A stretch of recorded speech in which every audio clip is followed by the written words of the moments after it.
joining us on this broadcast. We've got Mr. Sanjeev S. Ahluwalia, Distinguished Fellow at the Chintan Research Foundation and an expert in economic governance and energy regulations. We also have former diplomat, Mr. Prabhu Dayal, with us.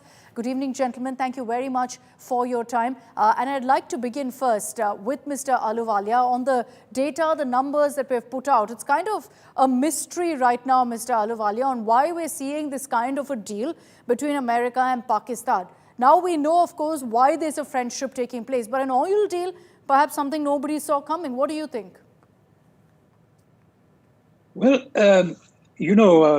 friendships between countries has always been a mystery to me because usually they're made and unmade on the basis of national interest.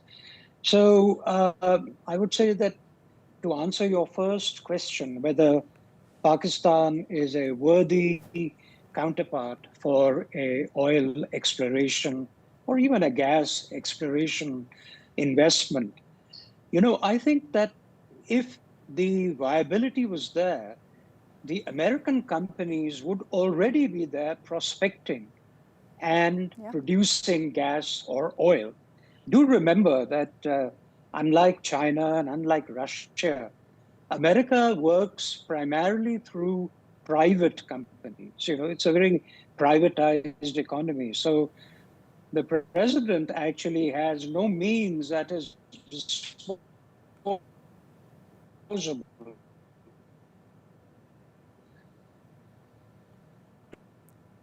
Okay, Mr. Ahluwalia, we've lost your connection there briefly. My apologies. So we're going to get back to Mr. Ahluwalia once we connect with him again. Mr. Prabhu Dayal, what do you make of these developments? A lot of talk is over the fact that Trump, while talking about helping developing Pakistan's oil reserves, says, we might as well sell it to India as well. And so there's a lot of talk about what the impact on India will be, this Pakistan-US friendship or tango as they're referring to it. What do you think, sir? Well, you asked a very pertinent question. What does this US-Pakistan trade deal mean for India? What does it really amount to in terms of oil exports?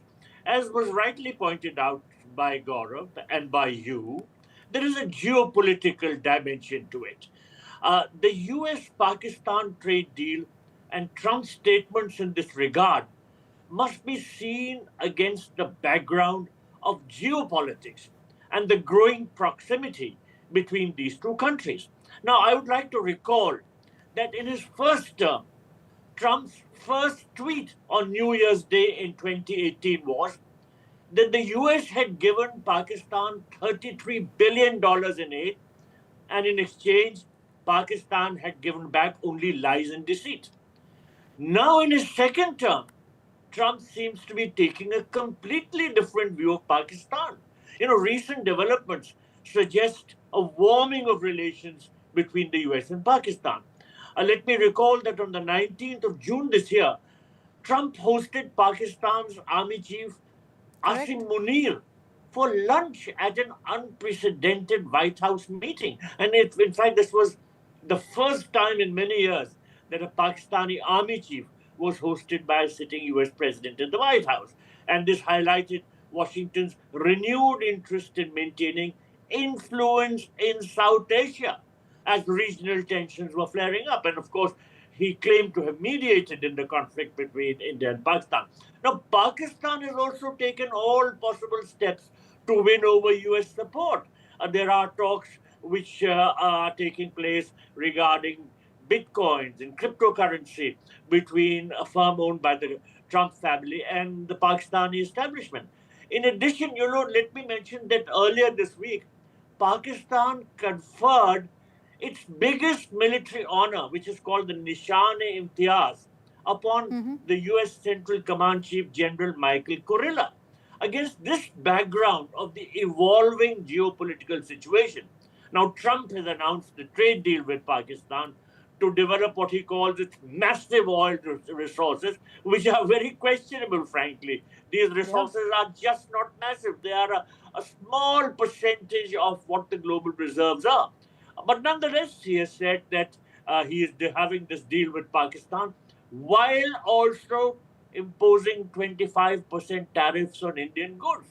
So the trade agreement, which may appear to be aimed at boosting bilateral trade, is perhaps, in all likelihood, a pressure tactic of Donald Trump to get New Delhi to agree to demands made by the United States, which in recent days has got favorable trade deals with major partners like Japan, UK, and the European Union. So significantly, this announcement of this trade deal with Pakistan came within hours of his announcement of the 25% tariffs on India, plus an additional unspecified penalty on purchases of Russian military equipment. So I repeat what I said. This announcement regarding the trade deal with Pakistan and all this about the massive oil reserve is to be seen in the context of the evolving geopolitical situation and US policies in this regard.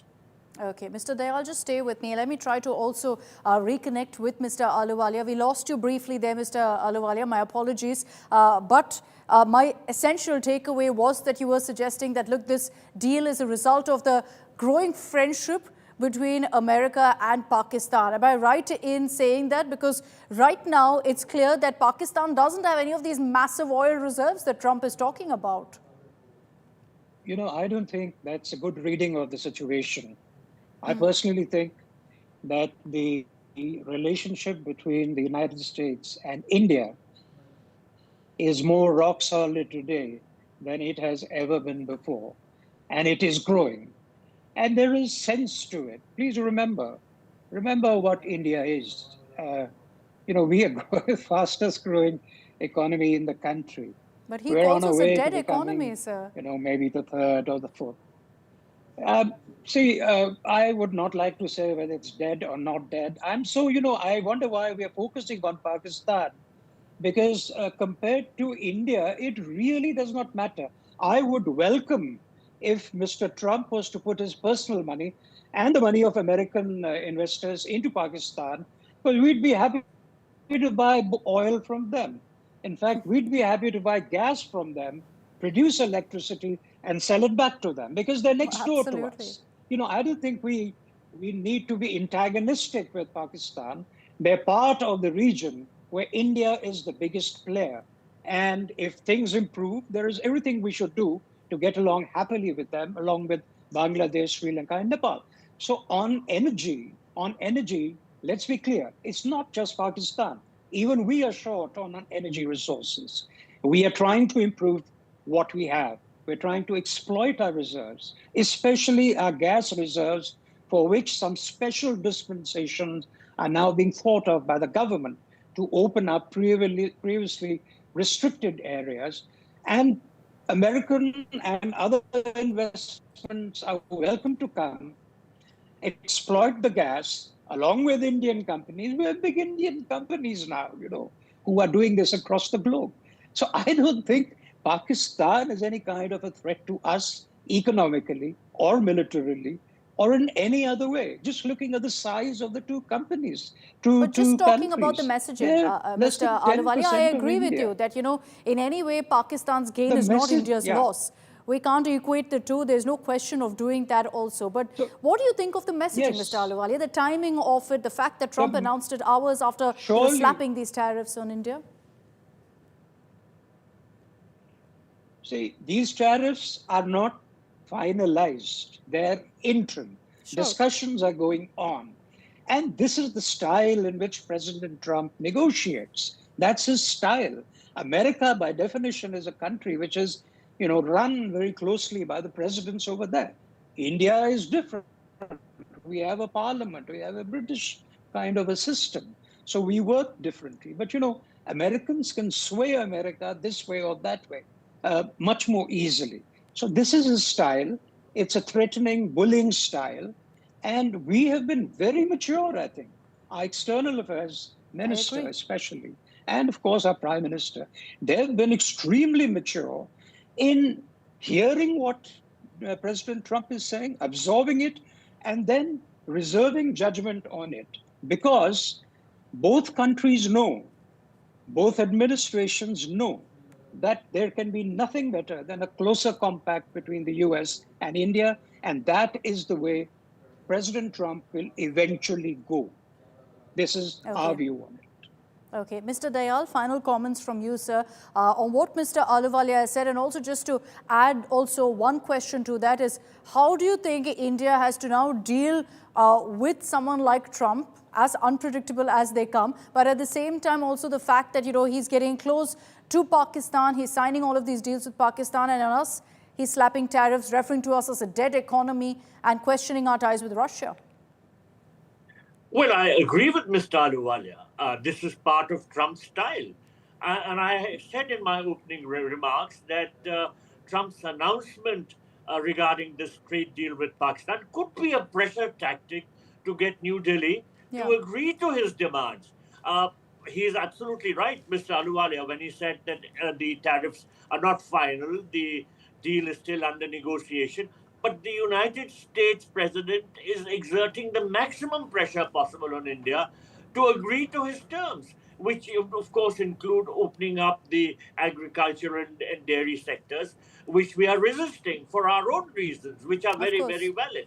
Now, I disagree with Mr. Ahluwalia when he says that we could have Indian companies exploring gas in Pakistan, and that, of course, Pakistan doesn't pose any military threat to us or any economic threat, but it poses a very important threat, and that is the threat of terrorism. And it still carries out this threat in a variety of ways. And India has made it very clear that unless Pakistan gives up its policy of sponsoring terrorism against India, we are not going to have any sort of bilateral interaction. We have downscaled the embassy. We have cut off all relations. So the question of India moving towards an economic relationship to the extent of exploring oil in Pakistan or buying gas from Pakistan at the moment doesn't arise. We have to first settle You're right. matters Also, the related question to that comes up also with this deal is about whether really global isolation of Pakistan is happening, since Pakistan and US now are having these healthy ties, this kind of a relationship. But Mr. Ahluwalia, Mr. Dayal, thank you very much for your time and for joining us here on News Track on India Today.